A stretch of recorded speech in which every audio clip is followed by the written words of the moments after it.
हे जिह्वे रससारज्ञे सर्वदा मधुरप्रिये नारायणाख्य पीयूषं पिब जिह्वे निरन्तरम्।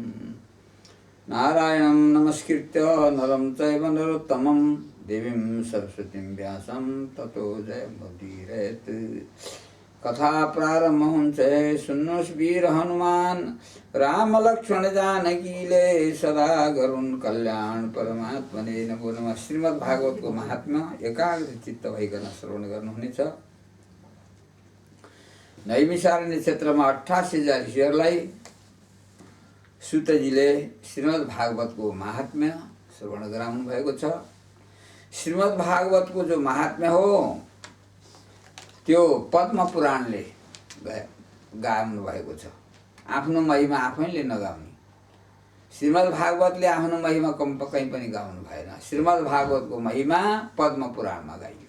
श्रीमद् भागवतको महिमा अपरम्पार छ। 88,000 ऋषिहरूलाई शौनकादि ऋषिहरूलाई सम्बोधन गर्दै सुतजीबाट मर्दी हुन्छ। कुनै समयमा देवर्षि नारद घुमिरहनु भएको थियो भूमण्डलमा। कलिजुगको प्रभावले गर्दाखेरि धेरै दुखी थिए। कोही रोगी थिए, रोग शोक आध्यात्मिक आदिदैविक आदि भौतिक 3 प्रकारका तापले ती पिल्सिएका थिए। घुम्दै घुम्दै जाँदा वृन्दावनमा अचम्म देख्नुभयो।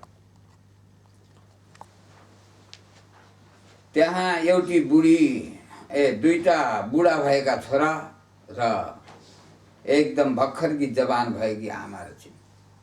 तिनी पुत्रलाई लालन पालन गर्दै एकदम दुखी भएर बसिरहेकी देवर्षि नारदलाई उनले देखिछन् र पुकारिन्, हजुर ये महात्मा हजुर कता जाँदै हुनुहुन्छ, कृपा गर्नुहोस्, मेरो दुखको कुरा पनि सुन्नुहोस् भनेर पुकारा गरिन्। त्यसपछि नारदजी आउनुभयो। नारदजीसँग सारा आफ्नो वृत्तान्त ती भक्तिले बताइन्। ती भोकरे जवान भनेकी भक्ति रहेछन्। ज्ञान वैराग्य छोरा बुढा भएका रहेछन्। ज्ञान पनि हराएछ, वैराग्य पनि हराउँदै गएछ। बहुत बेहोस भएर लडिरहेका रहेछन्। आमा चाहिँ बिलाप गरिराखेकी छोराको पुत्रका स्नेहले गर्दाखेरि अति दुखी भइराखेकी रहेछन्। नारदजीसँग बिन्ती चढाइन्, जसरी पनि मेरा छोराको उद्धार गर्नु पर्यो।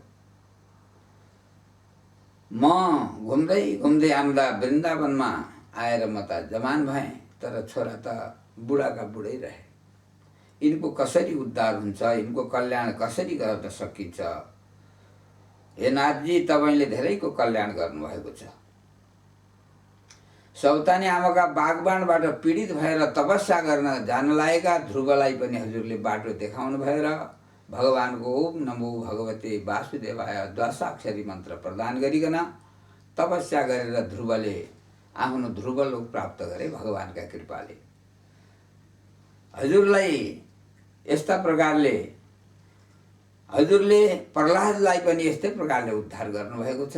उसको आमाको गर्भैमा छँदा ज्ञान गुण दिएर प्रहलादलाई पनि ज्ञानी बनाउनु भयो। हजुरको जय होस्, हजुर उपकारी हुनुहुन्छ, मेरा छोराको नि कल्याण गर्नु पर्यो भनिकन भक्तिले जाँदै अन्वय विनय गरेपछि ओहो यिनलाई त होसमा ल्याउनु पर्यो भनेर देवर्षि नारदले शङ्ख फुकेर वेद वेदान्त उपनिषदहरूका श्लोकहरू गाएर एकदम उठ बाबु हो उठ, ये ज्ञान ये वैराग्य भनिकन ज्यादै नै पुकार गर्दाखेरि पनि ती दुईटा उठेनन्।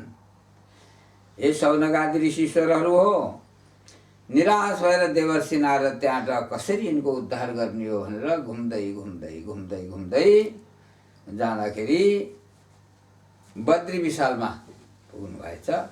त्यहाँ सनकादि ब्रह्माजीका छोरा नारदजीका अग्रज दाजुहरू भेट्नुभयो।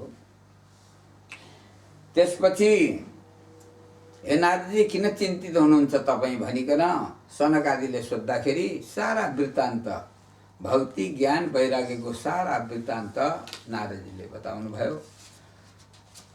जसरी पनि तिनको उद्धार गर्नु पर्यो, कसरी गर्ने हो भनेर नारदजीले भन्दाखेरि सनकादिले सोध्नुभयो के गर्नुभयो तपाईँले भन्दा मैले धेरै चिज गरेँ तर उद्धार गर्न सकिएन। अब कसरी गर्ने होला भनिकन नारदजीले भन्दाखेरि सनकादिले ध्यान गरेर भन्नुभयो श्रीमद् भागवती वार्ता भगवान श्रीमद् भागवतको वार्ता गर्नाले भगवानका कथारूपी अमृत पान गर्नाले तिनको अवश्य पनि उद्धार हुन्छ। नारदजी भन्नुभयो कति गर्दा पनि मैले जगाउन सकिनँ उपनिषद वेद वेदान्त वेदका अङ्गहरू गर्दाखेरि पनि यो श्रीमद् भागवत श्रवण मात्रले तिनको उद्धार होला त भनिकन भन्दाखेरि सनकादि भन्नुहुन्छ सम्पूर्ण वेद वेदान्तको सार जो छ श्रीमद् भागवत हो। निगम कल्पतरुर गलित फलम निगम माने वेदरूपी कल्पतरुमा पाकेको फल सुगाले त्यसलाई पाकेपछि ठुँगेको पिबत भागवतम रसमालयम जो रसको खानी भएको श्रीमद् भागवतको पान गरेपछि रस भनेको रस वैस रस भनेको ब्रह्म हो त्यो रसले परिपूर्ण भएको श्रीमद् भागवत त्यसलाई पान गरेपछि अवश्य पनि कल्याण हुन्छ भनिकन भनेपछि त्यसो भए हजुरहरूले नि सुनाइदिनु पर्यो भनेर हरिद्वारको गङ्गाजीको किनारमा ठुलो ब्रह्मसभा भयो सबैलाई निमन्त्रणा दिइयो र यहाँ यस्तो कथावार्ता हुँदैछ हजुरहरू आउनुहोस् सताम समाजो भविता सप्तरात्र सुदुर्लभ 7 दिन हुनेछ भनिकन नियुक्त गराएपछि सबै आउनुभयो। नारदजी सहित सनकादिले पनि श्रीमद् भागवत पढ्नुभयो हो कथावार्ता चल्यो र उसको पनि भक्ति ज्ञान वैराग्य पनि ती श्रीमद् भागवतका कथा श्रवण गर्न थालेपछि जवान भएर आफ्ना छोराहरूलाई लिएर भक्ति पनि प्रकट हुनुभयो। यही भनिन्छ भक्ति सुतौ तौ तरुणौ गृहीत्वा प्रेमैक रूपा सहसा विरासित श्रीकृष्ण गोविन्द हरे मुरारे नाथेति नामानि मुहुर्वदन्ति। श्रीमद् भागवतका श्रवणको कथारूपी अमृत पान गर्नाले अत्यन्त जवान भएका भक्तिका ती छोरा दुईटालाई लिएर भक्ति पनि त्यही प्रकट भइन्। बडा आनन्द भयो। यस्ता प्रकारले यहाँ ज्ञान र वैराग्यको श्रीमद् भागवतको श्रवण गर्नाले उद्धार भएको कथा नैमिषारण्य क्षेत्रमा 88,000 ऋषिहरूलाई सुतजीले सुनाइरहनु भएको छ। अरू पनि यस्तै कथा श्रीमद् भागवतको महिमाले भरिएको कथा सुनाइबक्सियोस् हे प्रभु हे सुतजी भनिकन नैमिषारण्य क्षेत्रमा 88,000 ऋषिहरूले प्रश्न गरेपछि भन्नुहुन्थ्यो एउटा आत्मदेव नाम गरेका ब्राह्मण हुनुहुन्थ्यो अत्यन्त तपस्वी भगवानका अनन्य भक्त भगवानलाई अर्पण नगरिकन कुनै चिज ग्रहण गर्नु हुँदैन थियो। त्यस्तो ब्राह्मणका अरू त सबै ठिक थियो तर सन्तति थिएनन् छोराछोरी नहुनाले बडा दुखी थिए। ओहो अब त बुढो हुन लागियो सन्तति भएनन् के गर्ने होला यही चिन्ता थियो। अपुत्रस्य गतिर्नास्ति मोक्षम नैव च नैव च अपुत्रको कल्याण हुँदैन मोक्ष पनि हुँदैन भन्ने झन् पुराणमा पढेका ब्राह्मणलाई त ज्यादै चिन्ता भयो। विरक्तिएर उनी हिँडिरहेका थिए एउटा महात्मासँग भेट भयो। महात्माले तपाईँ किन दुखी हुनुहुन्छ भनेर सोद्धाखेरि मेरा सन्तति छैनन् त्यसो भएर म दुखी छु।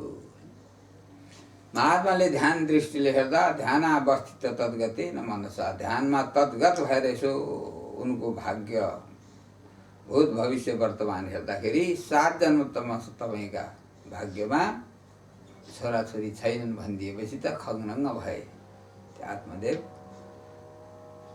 होइन हजुरको दर्शन पाएपछि पनि मलाई सन्तति हुँदैन भने हजुरकै सामने यहीँ प्राण त्याग दिन्छु आत्महत्या गर्छु भनेर कसियो। बडा दया लाग्यो उनलाई। अब के हो हुने हुनाम यस्तै रहेछ अब भगवानको प्रार्थना गर्नु पर्यो आफ्नो तेजले केही प्रदान गर्छु भनेर एउटा फल प्रकट गरिकन ती सिद्ध बाबाले आत्मदेवलाई दिँदै भन्नुभयो ल जानुहोस् आफ्नो पत्नीलाई धर्मपत्नीलाई लगेर यो फल दिनुहोला। यो फल खाएपछि नियममा रहनु पर्दछ सदाचारको पालन गर्नु पर्दछ ढाँट छल कपट गर्न हुँदैन दुर्जनको सङ्गत गर्नु पनि हुँदैन आहार विहार पनि शुद्ध गर्नुपर्छ भगवानमा भक्ति लगाउनुपर्छ भनिकन फल दिएर पठाइदिए। उनले लगेर धुन्दुली नाम गरेकी आफ्नो पत्नीलाई त्यो फल दिए ल खाऊ तिमीलाई छोरा हुनेछ ऋषिको आशीर्वाद हो भनिकन दिएपछि धुन्दुलीलाई चिन्ता पर्यो। ब्राह्मण त फल दिएर कहीँ जानुभयो। ओहो अब गर्व रह्यो भने धेरै कष्ट हुन्छ दुःख हुन्छ खान रुच्दैन, कहिले पेटमै बच्चा उल्टियो भने प्राणै जानु पनि सक्छ भन्ने यस्ता कुतर्क आएर धुन्दुलीले एकदम छटपटिएर पसिना पसिना भएर के गरौँ र कसो गरौँ भएको बेलामा उनकी बहिनी आइपुगे। के छ हालखबर सोद्धाखेरि सारा वृत्तान्त बहिनीलाई भएपछि म त कहिले अब यो फल खाएर म गर्भको कष्ट सहन सक्दिनँ भनेर भनेपछि, त्यसो भए दिदी एउटा उपाय गरौँ, मेरो पनि गर्व छ, मेरा बच्चा धेरै छन्, तपाईँका ज्वाइँले पाल्न नि सक्नुभएको छैन, त्यसो भएका हुनाले तपाईँले गर्व रहेको बहाना गर्नुहोस्, पेटमा कपडा सपडा कोचे हरेर पनि आफ्नो गर्भिणी भएको लक्षण देखाउनुहोस्, मेरो सन्तति जन्मेपछि म ल्याएर दिउँला, ज्वाइँलाई पैसा सिसा दिएर चित्त बुझाउनु होला, दुध आएन भनेर श्रीमानलाई भन्नुहोला बिनाजुलाई, बहिनीको गर्व तुएको छ, उनीलाई ल्याएर दुध खुवाउनु पर्यो भनेपछि मै पनि आएर दुध पिलाइदिउँला भन्ने यस्तो दिदी बहिनीले यस्तो षड्यन्त्र गरेर त्यहाँबाट ती आत्मदेव ब्राह्मणलाई छगाए। फल खाएन, त्यो फल विचार गर्नलाई एउटा गाईलाई खुवाइदिएछ र यतापट्टि उनले पनि आफ्नो गर्भवती भएको लक्षण देखाउन थालिन्। गर्भवती नभए तापनि आत्मदेव ब्राह्मणले सम्पूर्ण इच्छाहरू पुरा गर्दै जानुभयो। पुरा गर्दै जाँदाखेरि कुनै समयमा बहिनीलाई छोरो जन्मेको थाहा भएपछि रात्रिमा लुकीछिपी ल्याएर बच्चा दिइयो। अनि उनले पनि परेवा सरेवा काटेर रगत देखाएर त्यो बच्चा जन्मेको बच्चा भयो भने आत्मदेव खुसी हुनुभयो। यो खुब जन्मेपछि गर्नुपर्ने जति पनि संस्कार थिए सबै गर्नुभयो। त्यसपछि ल मेरो त दुधै आएन भनेपछि सालीलाई बोलाएर उसको छोरो मरेको छ अरे भन्ने खबर पाएर त्यति पनि उ गरेर छलकपट गरेर बहिनीलाई ल्याएर दुध पिलाउन त्यहाँ लगाइयो र बच्चा केही समयपछि गाईको पनि बच्चा जन्म्यो। गाईका जस्ता कान भएको हुनाले त्यो बच्चाको नाम त गाईबाट जन्मेको गोकर्ण राखियो। पहिले जन्मेको बच्चाको नाम धुन्धुकारी भयो। यहाँ भनियो छ गोकर्ण पण्डितो ज्ञानी धुन्धुकारी महाखल। गोकर्ण पण्डित र ज्ञानी भए, धुन्धुकारी बहुत खल दुष्ट बदमास भयो, निस्कँदै गयो। केटीलाई पिट्ने, भिरबाट लडाइदिने यावत चिज कुकर्महरू गर्न थाल्यो सानैदेखि। त्यो देखेर आत्मदेवलाई बडा दुःख भयो। एक दिन अलि ठुलो भएपछि त बाउलाई नै कहाँ राखेको छ पैसा, छोरछोरी पाउन सक्छस् दिन सक्दैनस् भनेर बाउलाई पनि लचार पछार पार्यो। अति दुखी भयो नि। कुपुत्र हुनुभन्दा त छोरो नहुनै, सन्तति नहुनै राम्रो भन्ने भयो। तर गोकर्ण अति सज्जन भएको हुनाले त्यो छोराले दुःख दिए तापनि एक दिन वैराग्य आएर रोएर बसेका थिए। गोकर्णले रोएर बसेका आत्मदेवलाई देखेर उपदेश दिन थाले। यो संसार कसैको छैन, 2 दिनको राम छाया हो। कहिले झरी कहिले बादल घाम छाया, 2 दिनको जिन्दगी यो राम छाया। कहिले जन्म कहिले मरण घाम छाया, 2 दिनको जिन्दगी यो राम छाया। बुबा दुःख नमान्नुहोस्, यो कोही कसैको छैन, 2 दिनको राम छाया हो। तपाईँ वैराग्य धारण गर्नुहोस् र अब परमार्थ चिन्तन गर्नुहोस्। मोक्षभन्दा ठुलो अरू केही पनि छैन। यो मनुष्य चोला पाएपछि परमार्थ लाभ गर्नुपर्छ बुबा भनिकन गोकर्णले आत्मदेवलाई उपदेश गर्नुभयो। यो उपदेश महत्त्वपूर्ण छ। उहाँले भन्नुहुन्छ देहे स्थिमां सरुधिरे विमतिं त्यजत्वं जाया सुतादिषु सदा ममतां विमुञ्च पश्चानिशं जगदिदं क्षणभङ्गनिष्ठं वैराग्यराग रसिको भव भक्तिनिष्ठः। यो हाड छालाले बनेको शरीरमा ममता बुद्धि कहिले गर्न हुँदैन। यी कोही पनि आफ्नो छैन। छोरा छोरी परिवार इष्ट मित्र नातागोता कसैले पनि उद्धार गर्दैन। एकाकी तेन दैह्यम गतास्ते फल भागिन। एक्लै दुःख पाउनुपर्छ। आफ्नो गरेको कर्मको फल एक्लै भोग्नु पर्दछ। हेर्नुहोस् पिताजी, गर्भमा हुँदाखेरि पनि जब 8औं महिनामा चेत आउँदाखेरि भगवानको प्रार्थना गरिएको छ। पूर्व योनि सहस्राणी दृष्टा दैव तत्त्वमया, यस्ता हजारौँ जन्म बितेका हुन्छन्, त्यो छर्लङ्ग देखेको हुन्छ। जातस्ताहम मृतस्ताहम, जन्मन्छ मर्छ, जन्मन्छ मर्छ, नपश्यामी प्रतिक्रिया, गर्भमा बस्दाखेरि केही पनि प्रतिक्रिया जनाउन सक्दैन। एकदम साँगुरो ठाउँमा अँठिएर मलमूत्रको थैलाले अँठिएको हुन्छ। तलबाट जठराग्निको आगाले, आगो पचाउने आगाले पिल्स्याइरहेको हुन्छ। अति दुःख र कष्ट, गर्भको दुःख त्यो भोग्नुपर्छ। होस आएपछि अब म गर्भवास बस्न नपरोस् भनेर भगवानको स्तुति गर्दछ जीवले। यदि अन्या प्रमुचेयम ध्याये ब्रह्म सनातनम, यदि म गर्भबाट निस्केँ भने अब सनातन ब्रह्म स्वरूपको ध्यान गर्छु, अष्टाङ्ग योग साधन गर्छु, ज्ञानद्वारा मोक्ष लाभ गर्छु भन्छ। तर यहाँ आएपछि सारा बिर्सन्छ जीवले। त्यसो भएको हुनाले के अरे पिताजी, हामीले त्यही कुरा याद गरिकन अब के अरे तपोवनमा गएर कन्दमूल खाएर श्रीमद् भागवतको 10औं स्कन्धको पाठ गर्दै गर्दै आफ्नो परम कल्याण गर्नुहोस् भनेर सम्झाइदिएपछि उनी बिदा भएर जान्छन्। गोकर्ण तीर्थयात्रातिर गएका हुन्छन्। यता धुन्धुकारीले आमालाई पनि लचार पचार गरेर, आमा पनि रातिमा कुवामा फलालेर आत्महत्या गरेर मर्छिन्। उसले वेश्याहरू ल्याएर एकदम कुलतमा पर्दछ, चोर्नी डकैती गर्ने, अब चिज गर्ने।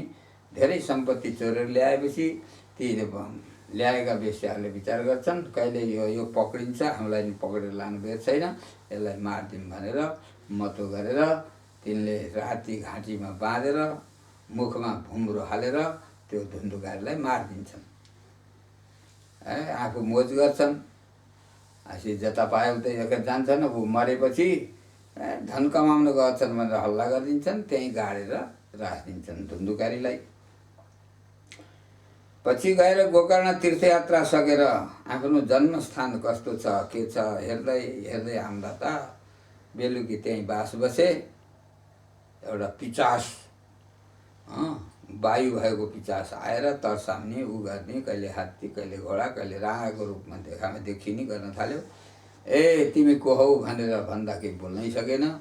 तीर्थको जल छर्किएपछि बल्ल म तपाईँकै दाजु धुन्धुकारी हौँ, म दुर्गतिमा परेको छु, मेरो उद्धार गरिदिन पर्यो भनेर धुरुधुरु हुन थाल्छ। मैले त तिम्रो लागि धेरै गरिदिएँ, तीर्थमा तर्पण पानी पनि गरिदिएको हुँ, पिण्डदान पनि गरिदिएको हुँ, गया श्राद्ध पनि गरिदिएको भन्दा मेरो ज्यादै ठुलो पाप भएको हुनाले त्यस्ताबाट म मुक्त हुन्न, मलाई केही उपाय गरेर मुक्त गरिदिनु पर्यो भनेपछि सूर्यनारायणलाई नै स्तम्भित गरेर गोकर्णले सूर्यनारायणबाट श्रीमद् भागवत सुनाइदिनु भन्नुभएको हुनाले फेरि गोकर्णले पनि धुन्धुकारीलाई श्रीमद् भागवत सुनाउनु भयो। श्रीमद् भागवत सुन्न धेरै आउनुभएको थियो, तर समाप्तिमा जो छ त्यो के अरे धुन्धुकारीलाई लिनको लागि धुन्धुकारी मुक्त भयो, दिव्य रूप भयो, पिताम्बरधारी दिव्य स्वरूप भयो। सप्ताह सकिँदा त्यहीँ वायु रूप भएर बाँसका चित्रमा बसेको रहेछ। त्यो भागवत एकाग्र चित्त भएर सुनेको हुनाले उसैलाई लिनको लागि स्वर्गबाट विमान आयो। सबैले सुनेका छन्, उसैका लागि किन आयो त नि भन्दाखेरि 3 प्रकारका हुन्छन् अरे, श्रोता, सरोता, श्रोता। धुन्धुकारी श्रोता भयो, उसलाई केही चिन्ता भएन, एकाग्र भएर उसैका लागि लगाएको थियो, उसको अन्तर्चित्तवृत्ति कहीँ गएको थिएन, आफ्नो कल्याणको लागि समर्पित भएको थियो, श्रोता भयो। अब अरू कोही श्रोता भयो अरे, श्रोता माने कथा सुन्नु गएर निदाम्नेलाई श्रोता भन्छ, खुब ध्यान दिएर सुन्नेलाई श्रोता, निदायो भने श्रोता, फेरि कुत्रु कुत्रु कुरा गऱ्यो भने सरोता हुन्छ अरे। सरले सुपारी काट्नु कुत्रु कुत्रु कुत्रु हजुर त श्रोता नै हुन्छ।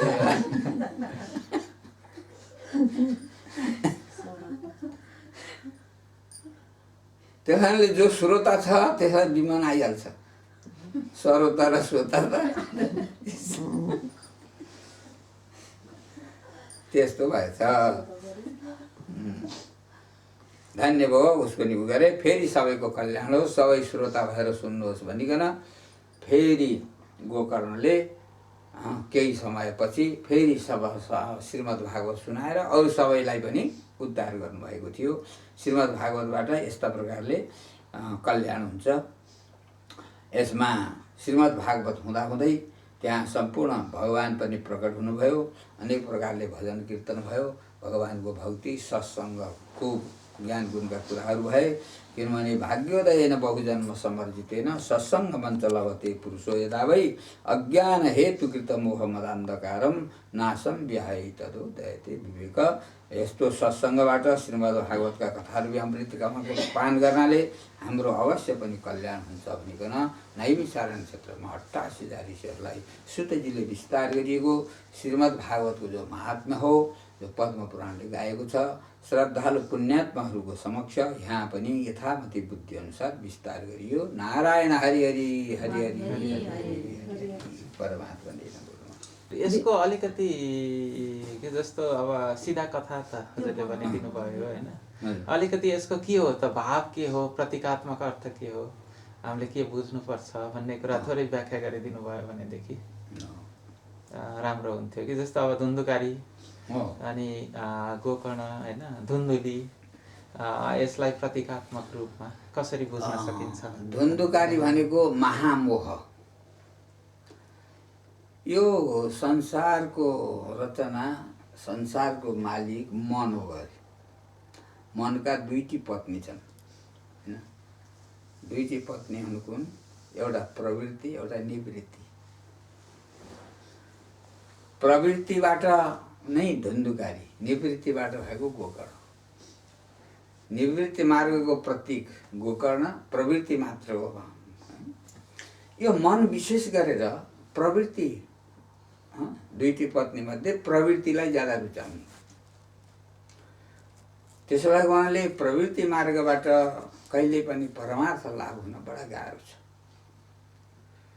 र त्यही धुन्धुकारी जस्तै वृत्ति आउँछ र माया महामोह हुन्छ। यिनको कहिले मिल्ती पनि हुँदैन, प्रवृत्तिको र निवृत्तिको। र त्यसो भएको हुनाले आसक्ति बढाउँदै लाने कुबुद्धि हो धुन्धुली। त्यहाँ छल छ, कपट छ, राग द्वेष, काम क्रोध लोभ मोह मद मात्सर्य ईर्ष्या असूया द्वन्द्व दम्भ दर्प अहङ्कार इत्यादि गरिएका हाम्रो कल्याण कहिले हुन नसक्ने दुर्गुणहरूको खानी हो धुन्धुली रूपी कुवृत्ति। उसले आत्मदेव भनेको आत्मा हो। आत्मदेव भनेको साक्षात आत्मा हो। यो आत्मालाई कुकर्मको संसर्ग गराएर धुन्धुलीले अब दुःख आदि भोगाउँछ। कहिलेसम्म? जहिलेसम्म वैराग्य आउँदैन। वैराग्य नामले नै आत्मदेवलाई ऋषिले त भने तपाईँको भाग्यमा छैन सन्तति, तर सद्भावले आशीर्वादको रूपमा फल दिएको हुनाले गो भनेको इन्द्रिय हो, त्यसका अधिष्ठाता परमात्मा हुनुहुन्छ। त्यसैले परमात्मा हुन्छ ऋषिकेश। त्यसको प्रभावले गर्दा के भयो कि गोकर्ण, ज्ञानका प्रतीक गोकर्णको उत्पत्ति भयो। गो भनेको इन्द्रिय हो, कर्ण माने त श्रवण गर्ने हो के हैन, यो काम त श्रवणै गर्ने हो। तो ठुला ठुला कामको अर्थ के हो? खुब सत्शास्त्रको श्रवण गर्ने, सत्सङ्ग गरिरहने, सत्पुरुषको समक्ष बस्ने, उहाँले गरेका कुराहरू श्रवण गरेर आफ्नो जीवनलाई परमार्थ लाभका लागि लगाउनु हो। त्यसले हामीले संसारमा राग द्वेष काम क्रोध लोभ मोहको खानी धुन्धुली माने कुवृत्तिलाई कुमतिलाई त्याग्नुपर्छ, सुमति धारण गर्नुपर्छ। त्यसैबाट ऋषिहरूका आशीर्वाद भयो, सत्सङ्गबाट हामीलाई गोकर्ण जस्तो सद्वृत्ति आउँछ, परमार्थ वृत्ति आउँछ। त्यसको अनुसरण गर्नाले हाम्रो जस्तो आत्मदेवको कल्याण भयो त्यस्तै प्रकारले हाम्रो कल्याण हुन्छ। के छ भने यो सर्वभोग्ने परमेश्वरै हो, यो देह उसको रहने घरै हो, घर भत्कँदा दुःख अवश्य हुन्छ, सुटुक्क सामान लिएर जान्छ। यो हाम्रो जति हामीले सुख दुःखको अनुभव गर्छौँ त्यो चेतन हो। चेतन भनेको चैतन्य आत्मा। त्यसलाई किन त्यो चैतन्य आत्मालाई किन दुःखको अनुभूति भयो त नि? शरीरसँग मिलेर। शरीरसँग मिलाउने के? शरीरसँग मिलाउने कर्म। हाम्रै कर्मले हामीलाई शरीरसँग मिलायो। कर्म कहाँबाट आयो त? कर्म भयो राग द्वेषबाट। राग द्वेष कहाँबाट भयो? राग द्वेष हो अभिमानबाट। म कर्ता हुँ, मैले गरेँ, यो गरेँ, मैले नगरे के हुन्थ्यो र भन्यो अहङ्कारले। बस अब त्यो अहङ्कार कहाँबाट आयो? अहङ्कार आयो अविवेकबाट। अविवेकले गर्दा मान्छेलाई अभिमानी बनाउँछ। विवेकी मान्छे कहिले पनि, विवेकीलाई भन्छ हंस। उसले विवेक गर्यो, दुध पानी छुट्याएर हाँसले दुध खान्छ, पानी छोडिदिन्छ, त्यसलाई भन्छ हंस। जसका दृष्टिमा ब्रह्मदेखि बाहेक केही पनि छैन त्यसलाई भन्छ परमहंस। त्यहाँ छुट्याउनु परेको छैन, सर्वत्र एउटै ब्रह्म सत्ता नै हुन्छ। त्यसो भएको हुनाले अभिमान कहाँबाट आयो त? अविवेकबाट आयो। अविवेक कहाँबाट आयो? अविवेक हो अज्ञानबाट। अज्ञानी मान्छे अविवेकी हुन्छ, अविवेकी मान्छे अभिमानी हुन्छ, अभिमानी मान्छेमा ज्यादा राग द्वेष काम क्रोध लोभ मोह आदि हुन्छन्। फेरि त्यसैमा त्यही अनुसार राग द्वेष अनुसार कर्म गर्छ, कर्म अनुसार कर्म बन्धन बाँडिन्छ। पुनरपि जननम पुनरपि मरणम पुनरपि जननी जठरे शयनम य संसारे खलु दुस्तारे कृपया पारम पाहि मुरारी। त्यस उसले यिनै धुन्धुकारी कुमति हो। जहाँ सुमति तहाँ सम्पत्ति नाना, जहाँ कुमति तहाँ विपत्ति निदान। मति सुध्रियो भने गति सुध्रन्छ। त्यसो भएको हुनाले कुमति भयो भने बिग्रन्छ। त त्यही पनि अब आत्मदेवलाई वैराग्यको साधन भयो। वैराग्यको ऋषिहरूको आशीर्वाद थियो र गोकर्ण रूपी सद्वृत्ति ज्ञान दिनेछ पाएर सद्बुद्धि आएर कल्याण हो। यस्तै प्रकारले सम्पूर्णको कल्याण गर्ने मूल बाटो जो छ श्रीमद् भागवतले देखाइरहेको छ। सत्सङ्गको महिमा गाएको छ, सत्शास्त्रको सार ल्याएर यसमा बताइएको छ र यही कुरा नैविचारण क्षेत्रमा 88,000 ऋषिहरूलाई सुतजीले विस्तार गर्नुभएको छ भन्नेसम्मका कथा नै यो रहस्य सहित यहाँ विस्तार गरिएको छ। हरि ओम तत्सत्।